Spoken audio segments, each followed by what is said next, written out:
क्या आपने कभी सोचा है मैं इतनी दुआ करता हूँ फिर भी मेरी दुआ कबूल नहीं होती? अगर हाँ तो आज की ये वीडियो आपका दिल बदल सकती है। अस्सलामु अलैकुम वरहमतुल्लाहि वबरकातुहू।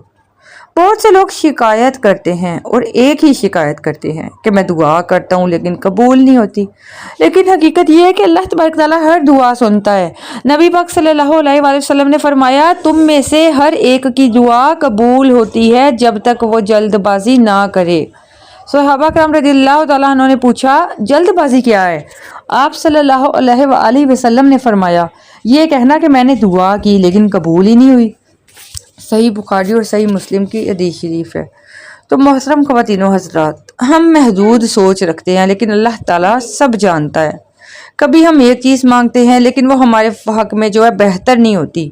कभी अल्लाह तबारक तआला हमें उससे बेहतर चीज़ देने का इरादा फरमाता है और कभी दुआ की बरकत से कोई आने वाली मुसीबत को टाल देता है। इसलिए दुआ करना मत छोड़ें, नमाज की पाबंदी करें, हलाल रिज़्क अख्तियार करें, अल्लाह तबारक तआला पे कामिल भरोसा रखें। याद रखें, अल्लाह की ताख़ीर अल्लाह का इनकार नहीं होती। मुमकिन है कि आपकी दुआ कबूल हो चुकी हो लेकिन बेहतरीन वक्त का इंतज़ार हो। अल्लाह तबारक तआला हम सब की जायज़ दुआएं कबूल फरमाए। आमीन।